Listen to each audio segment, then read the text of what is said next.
Hello student, मैं पल्लवी स्वागत करती हूँ मेरे यूट्यूब चैनल एजुकेशन लवर में। आज हम सब आधुनिक काव्य विविधा के MSD 2 जो है उसके एक कविता उसके एक कविता प्रथम रश्मि के बारे में पढ़ने जा रहे हैं। इसके जो कवि हैं सुमित्रानंद पंत, वो एक छायावादी कवि हैं।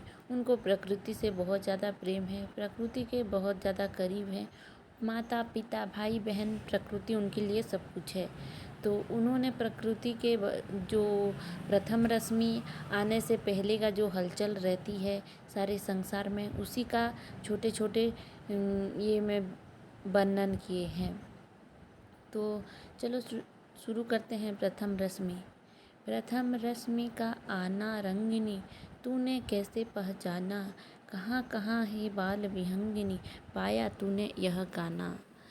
प्रस्तुत कविता में कवि ने प्रथम रश्मि में एक छोटी सी चिड़िया है, एक छोटी सी बाल विहंगिनी है, जिससे पूछना चाह रहे हैं कि तुम्हें प्रथम रश्मि का आना कैसे पता चल जाता है और तुमने उसको कैसे पहचाना, जबकि हम में से किसी को पता नहीं चला। तुम्हें कैसे पता चल गया कि तुमने यह स्वागत का गाना उसके लिए प्रस्तुत किया, या फिर किससे सीखा और तुम्हें कैसे पता चल गया। सोई थी तो स्वप्न नीड़ में पंखों के सुख में छिपकर, ऊँग रहे थे घूम द्वार पर प्रहरी से जुगनू नाना।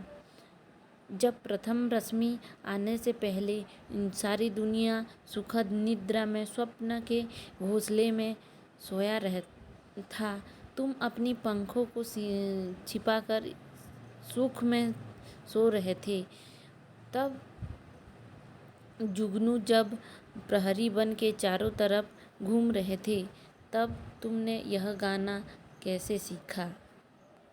नेक्स्ट पंक्ति। शशि किरणों से उतर उतर कर भू पर काम रूप नवचर, चूम रहे थे कलियों को मृदु मुख, सिखा रहे थे मुस्काना। स्नेहहीन तारों के दीपक श्वास शून्य थे तरु के पात, विचर रहे थे अवनी में तुम थे था मंडप ताना। जब शशि किरणों से उतर कर काम रूप नवचर धरती पर कलियों को चूम रहे थे और उन्हें मुस्कुराना सिखा रहे थे, और जब जो तारा का ज्योति है धीरे धीरे वो कम हो रहा था, तब वृक्ष लताएं सुख निद्रा में स्वप्न में अंधेरे में सोए रहते और सारा संसार स्वप्न के निद्रा में खोया था। तब हे बाल विहंगिनी, हे तरंगिनी, तुमने यह मधुर कंठ से स्वागत का गीत कहाँ से सीखा। क्या तुम अंतर्यामिनी हो? क्या तुम्हें प्रथम रश्मि का आना कैसे पता चल जाता है, कैसे जान गई तुम। यहाँ कवि इसी के बारे में वर्णन किए हैं। यानी कि जो सुबह का प्रथम रश्मि आने से पहले रात, हल्की सी रात रहती है, और उसके पहले का थोड़ा सा यहाँ वर्णन किए हैं। तो नेक्स्ट पंक्ति। कूक उठी सहसा तरुवासिनी, गा तो स्वागत का गाना, किसने तुझको अंतर्यामिनी, बतलाया उसका आना। निकल सृष्टि के अंध गर्भ से, छाया तन बहु छायाहीन, चक्र रच रहे थे खल निशाचर, चला कुहू तो ना माना।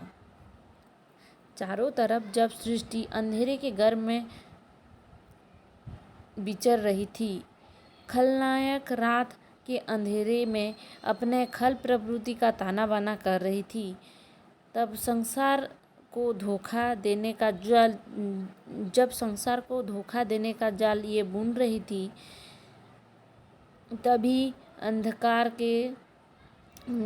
अंधकार में जो शशि वाला रात्रि होती है वो श्रम में श्रीहीन हो जाता है। तभी तुम कैसे पता चल जाता है उस समय, यहाँ पूछना चाह रहे हैं कवि। नेक्स्ट पंक्ति। छिपा रही थी मुख शशि वाला, निशी के श्रम से हो श्रीहीन, कमल क्रोध में बंदी था अली, कोक शोक में से दीवाना।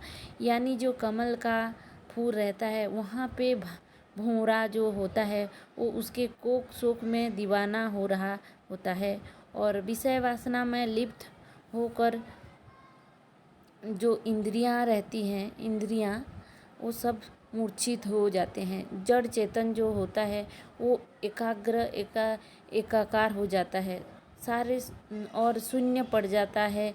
सिर्फ सांस का ही, हमारा जो सांस होता है वो ही सिर्फ आना जाना करता रहता है। यही यहाँ इस पंक्ति में बताना चाह रहे हैं कवि। तूने ही पहले बहुदर्शिनी, गावा जागृति का गाना, श्री सुख सौरभ का नवचारिणी, गुण दिया ताना बाना। निराकार तुम मानो सहसा, ज्योति पुंज में हो साकार, बदल गया ध्रुव जगत जाल में, धर कर नाम रूप नाना। इंद्रिया जब मूर्छित हो जाते हैं, सांसों का जब आना जाना चल रहा था, तभी हे मोहदर्शिनी, हे बाल विहंगिनी, तूने जागृति का प्रथम संगीत गाया और तूने ही नवचारिणी संसार में सुख और शांति का संदेश फैलाया।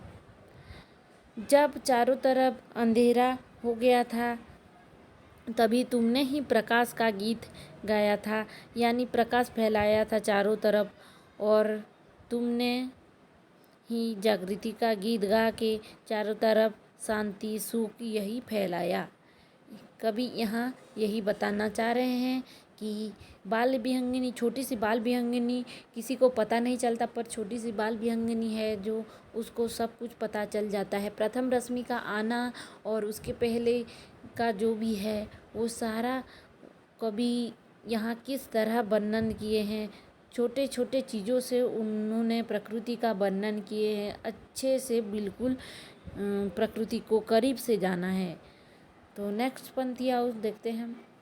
सिहर उठे पुलकित हो द्रुम दल, सुप्त समीरण हुआ अधीर, झलका हास कुसुम अंधेरों पर, हिल मोती का सा दाना, खुले पलक फैली सुवर्ण छवि, खिली सुरभि डोले मधुबाला, स्पंदन कंपन ओ नवजीवन, सीखा जग ने अपनाना।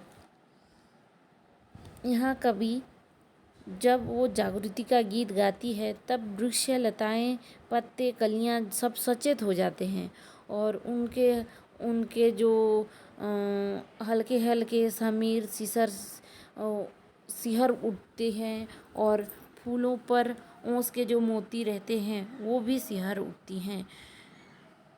कवि यहाँ कहते हैं कि तुम्हारी जो जागृति का गीत है उससे चारों तरफ जागृति फैल गई है, और सूर्य किरण अपनी सुनहली आभा से चारों तरफ फैल गई। प्रकृति अपने सुगंध और सौरभ से चारों तरफ शांति का वातावरण कर देता है। तो नेक्स्ट पंक्ति, ये तो हमने पढ़ा था, खुले पलक पर फैली सुवर्ण, ये वाला। प्रथम रश्मि का आना, रंगिनी तूने कैसे पहचाना, कहाँ कहाँ है बाल विहंगिनी, पाया यह स्वर्गीय गाना। पूरे संसार में जब नवजीवन का संचार हो जाता है, परंतु यह तो बताओ छोटी सी चिड़िया कि प्रथम रश्मि का आना तुमने कैसे पहचाना, तुम्हें कैसे मालूम चला कि सूर्य की प्रथम किरणों के आने का टाइम हो गया है, समय हो गया है, तुम्हें कैसे पता चला। और इसके स्वागत में तुमने स्वर्गीय गीत की प्रस्तुत कहाँ से सीखी। कभी यहाँ ये कविता समाप्त हो गई। कभी यहाँ जो सूर्योदय के पहले का वर्णन किए हैं, और उनका पूरे संसार को ये जागृति फैलाना है कि छोटी सी चिड़िया के जो जागृति का गीत है वो चारों तरफ शांति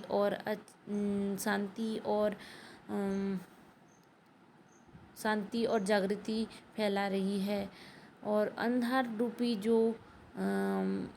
रूपी जो काल रात्रि है वो कैसे दुनिया को अंधेरे में रख रहा है, यानी कि हम सब काम में इतना मशगूल हो जाते हैं कि हम प्रकृति को, सौंदर्यता को देख नहीं पाते हैं। बस अपने काम में हम हर टाइम बिजी रहते हैं। तो वह यहाँ कवि कहना चाह रहे हैं कि जब ये गीत उन्होंने लिखा, तभी उस समय स्वाधीनता आंदोलन चल रहा था, शुरू हो रहा था यानी, और धीरे धीरे स्वतंत्रता इनकी टूट रही थी लोगों की। तो उन्होंने जो काल रूपी अंग्रेज हैं उन सबको हटाने का या फिर जागृति का गीत गा के दुनिया से, पूरी दुनिया तो नहीं, संसार के, भारत के सिर्फ जो काल रूपी अंग्रेज हैं उन सबको जागृति की गीत गाकर यहाँ से हटाना चाहते हैं। कवि यह भी कहते हैं कि जिस प्रकार शशिबाला समाज के कारण आज सब जगह श्रीहीन हो गया है, यानी शोभा उसका वर्धन हो रहा है, कम हो रहा है, और किस प्रकार बाल विहंगिनी पूरे संसार को जागृति का संदेश दे रही है। तो ये कविता एक छायावादी कविता है। और अगर आप सबको मेरी वीडियो अच्छा लग रहा है तो लाइक, शेयर एंड सब्सक्राइब करना ना भूलिएगा।